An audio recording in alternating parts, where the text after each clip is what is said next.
Velkommen til denne video om hvordan jeg gør Microsoft Dynamics C5 2014 klar til brug. Formålet med denne video er at vise hvordan jeg kan oprette virksomhedsoplysninger, tjekke øvrig opsætning, oprette bankkonto, tjekke kontoplanen og herunder oprette nye omkostningskonti. Jeg tager udgangspunkt i Microsoft Dynamics C5 2014's webklient, og opsætningen findes i den øverste menu. Første punkt er virksomhedsoplysninger. Virksomhedsoplysninger er de informationer, der kommer ud på eksterne dokumenter, og derfor skal de være 100% korrekte. Adresse, postnummer,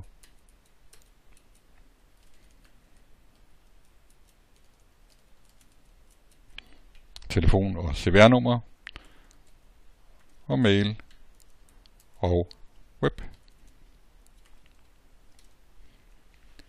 Herunder kan vi lægge et billede ind. Det er det billede, der benyttes som logo på eksterne dokumenter.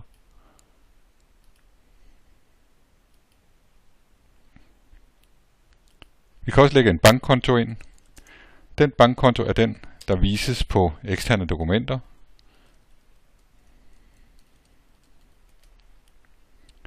Hvis vi fakturerer til udenlandske kunder, så kan vi også lægge en SWIFT-kode ind og en IBAN-kode ind. Ellers er vi klar og lukker. Derefter går vi til næste opsætning, som er regnskabsopsætning. Her kan vi angive, hvilke perioder det er tilladt at bogføre fra og til. Vi kan angive det lokale adresseformat, fakturaafrundingspræcision og regnskabsvalutakode, som er den valutakode, som bliver skrevet ud på alle eksterne dokumenter, hvis der faktureres i blank valutakode. Hvis der ikke er noget, der skal ændres her, så lukker vi og går til den næste opsætning. I salgsopsætning kan jeg angive, om jeg vil bogføre med rabat. Jeg kan fortælle, hvilke kreditmeddelelser, der skal gives. I det her tilfælde er det begge meddelelser, det vil sige både når kreditmaksimum er overskredet, eller der er forfaldne beløb. Jeg kan også angive, om jeg ønsker beholdningsadvarsel på, hvis der ikke er varer på lager, om der skal fakturaafrunding, og så herover til højre kan jeg angive, om jeg ønsker logo på dokumenter. Hvis jeg fakturerer til det offentlige, kan jeg angive koden for RoYo UBL, samt de stier til, hvor fakturer, filer og kreditnota-filer de skal lægges. Hvis der ikke er mere her, så lukker jeg. Derefter så går jeg til mine banker. Da jeg indtastede banken på virksomhedsoplysninger, så fik jeg en bankkonto. Den skal jeg gøre færdig. Det er så naboen.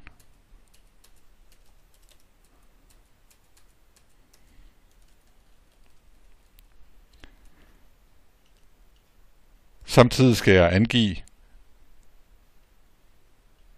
hvilken bogføringsgruppe banken har, og det er samtidig sammenhængen over til finans. Det vil sige, hvis jeg ønsker, at finanskonto 6920 skal benyttes, når jeg bogfører på denne bank, så skal jeg vælge DKK. Det gør jeg her. Jeg skal også angive formatet for import af bankkontoudtog og formatet til import og eksport af betalinger. Jeg kan også gå ind og angive et SEPA eksportformat. SEPA er formatet for internationale betalinger inden for Europa. Og ellers så er jeg klar her og kan trykke luk. Går jeg over bogføring, så har jeg alle de menupunkter, som jeg har behov for at bogføre i finans. Jeg kan se kontoplanen, jeg har budgetter. Her har jeg finansklader, hvor jeg kan lave selve bogføringen.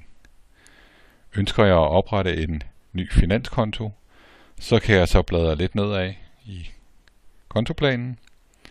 Og lad os sige, at vi ønsker at oprette en ny konto til aviser og blade, der skal hedde 3250.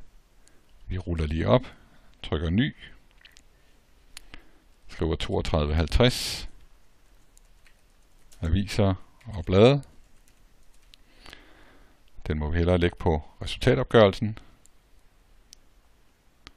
Så kan vi gå ned og lægge en bogføringstype.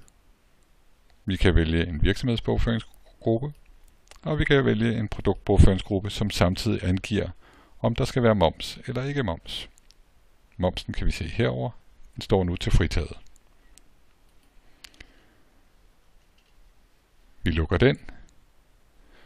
Så opdaterer vi lige siden med F5 og bladrer ned til vores konto igen.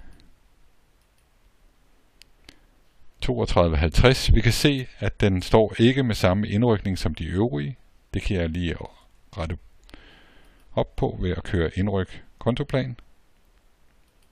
Svarer vi ja til. Og nu står den, som de andre er klar til brug.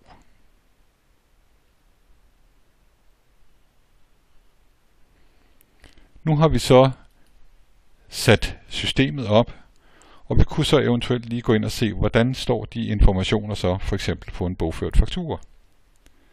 Vi går ind på en bogført faktura. Vi kan prøve at skrive udskriv og vise. Vi kan se, at vores virksomhedsoplysninger ligger her. Vi kan se, at vores bank ligger hernede.